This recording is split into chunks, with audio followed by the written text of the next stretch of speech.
What are low-cost things that you can do to help you get more money from your house? I'm going to tell you today. This is Aaron Chadbourne with Demetria's team, The Real Estate Group, and our team has the experience to help you get the most money for your house. I get asked all the time by people thinking about putting their house on the market, what do I need to do to get my house ready? Well, my answer is have me come look. Have me come take a look at your house and I'll give you my advice. Oftentimes I find that people planning to sell their house are going to spend time and money on things that aren't going to make them any more money when they sell their house. So I want to help you avoid wasting your time and your money. But here are some of the easiest ways that you can approach to getting your house ready for the market. Number one, most important, is to think about curb appeal. When someone pulls up to your house, you only have one chance for a first impression.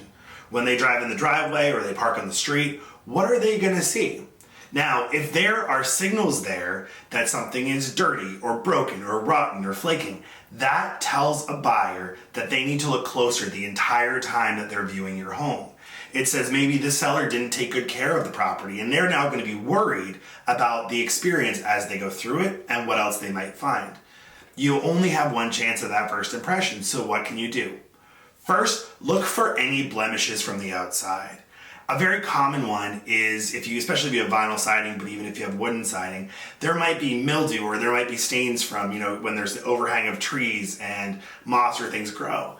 Power wash your house. Now, not if you don't need it, but if there are spots where it's dirty or green or gray or whatever, give it a nice washing and make it look pristine. It's very cheap. You do it yourself. You can rent a power washer from the local hardware store, and it's going to be something that sets your house apart and makes it look market ready. Number two, are there any dings or damage to siding? Is there that one piece of siding that you've been meaning to replace? Is there a rotten piece underneath the door jamb? Is there anything that's visible? Oftentimes I see, and this is a good one, the garage doors. Did you or someone back into it? Did a kid hit a hockey puck into the door that created a dent?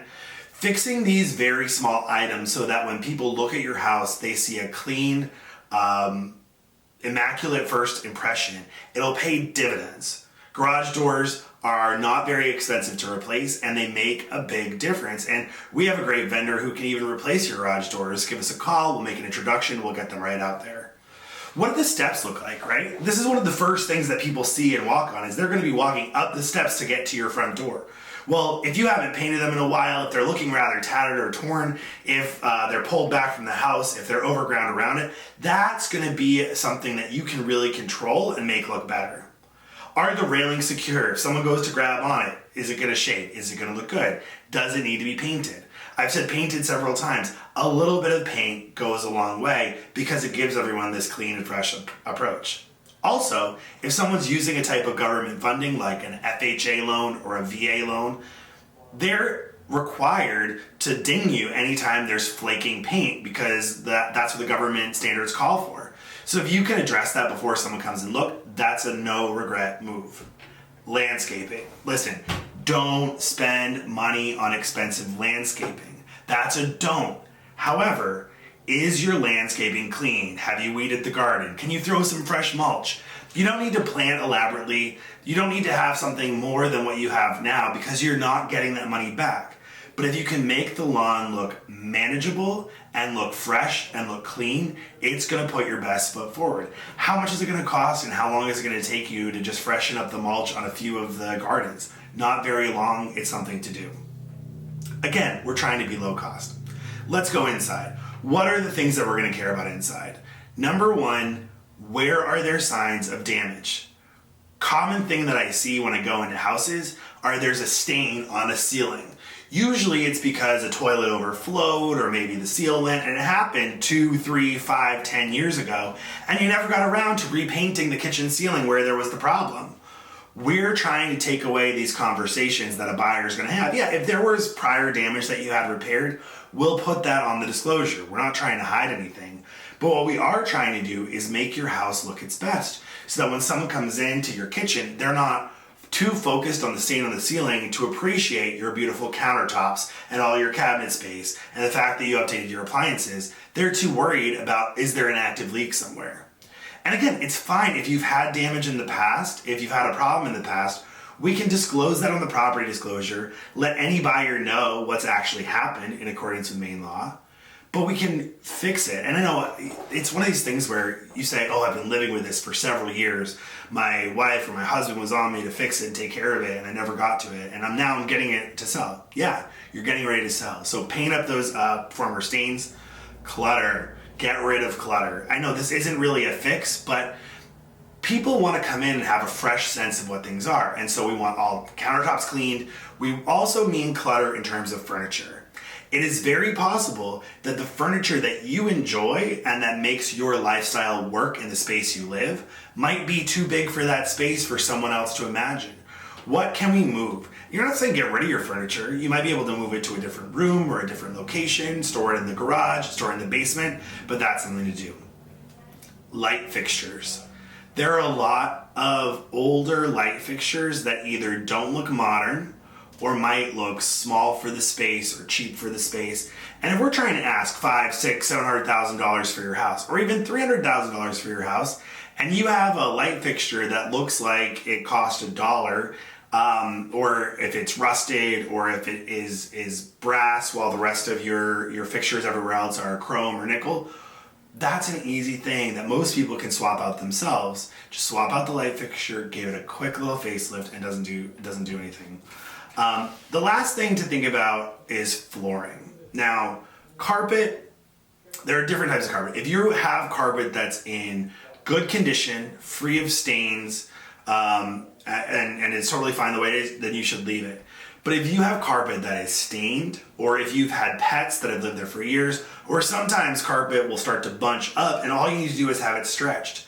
But when people come in and they start to see things that are going to be on a list of repairs they'll need to make, particularly young people these days who don't have the patience or the skill set or the relationships to know how to value what it would be to replace that, we want to see if we can address that first. Now, when you do it, don't put down the most expensive carpet. Someone might pull it up. But what we're trying to do is to remove any smells or stains or damage that would prevent you from getting the most for your house. And the last one I want to mention is the bathroom. Generally speaking, when you upgrade bathrooms and kitchens, you get that money back. So if you're 1 year, 2 years, 3 years out and you've been thinking about updating your kitchen or your bathroom, but you're saying, oh, I'm going to sell in a couple of years, is it worth it? Yeah, absolutely go through it. Now, if you're going to spend $200,000, $300,000 on a kitchen, you're not getting that back. However, if you're going to spend the $10,000, $20,000, $30,000 that you need to upgrade your experience that you enjoy when you're living there and that makes your house pop when you sell it, I'd say go for it. But thinking about things you can do in bathrooms and kitchens that are going to be cheap and love you back. Cabinets, are they fresh? Do they look good? What are the pulls look like? Are they modern? Are they old? Do they look like they're on trend or do they look like they're out of trend? That goes for both the kitchen and for the bathroom. In the bathroom, there are other fixtures. Do we want to swap out a vanity or a sink? I see all the time these mirrors and light fixtures right above them where it's the globe lights that look like you're at backstage at the Miss America pageant from like 1994. If you have a bathroom that looks like that, you're going to attract a buyer who thinks they need to do work or is looking for a fixer-upper. But if we're trying to get top dollar, if we just swap out a mirror and change out one lighting strip, that's going to make a big impact. The other thing to do in a bathroom, and this is something that I recommend to everyone, it doesn't matter the size or price of your house, but if we can replace any and update any just basic fixtures like a towel bar and make everything consistent, but also let's make the bathroom lighter. It doesn't matter what you have for paint colors or wallpaper or whatever else. I mean, if you have bad wallpaper, let's take it down if we can. But if you just replace your shower curtain and your towels with something bright and white, it makes the bathroom look so much bigger, so much more inviting, and so much more modern. If there are places in your house that you need to paint, what we recommend is that you go with neutral paint colors. Right now, a lot of people are doing, you've seen it, right? You watch HGTV like everyone else does. You see the grays and the browns and the tans, and right now those are helpful because it's a neutral palette. Even if someone doesn't like those colors, they know they can paint over them. If you have a lot of dark colors or bold colors or bright colors, those might be a turn-off to some people, and it's definitely worth it to go with something more neutral. Like this color behind me, this yellow, it's not my favorite color, but it's close enough. It's fine. It's not, and if I didn't like it, I know I can paint over it, and it's not going to take me 5 coats to hide this yellow color. I could cover it with any color, and unless I'm doing just a light white, I'm going to be able to block it out 1 or 2 coats in. So make those adjustments that are going to let someone picture themselves. But the rule of thumb, and what I want you to keep in mind, is try not to spend more money than you need to, because you might not get that dollar back. And number 2, is it taking away damage? That's the biggest thing. If there's, there are a lot of things we haven't mentioned. There are some big ticket items, right? If your heating system is failing, if your roof is lifting and at the end of its life, we should have that conversation. Is it better to make a fix before we sell, or should I price it into how we price the house so it's a disclosure item?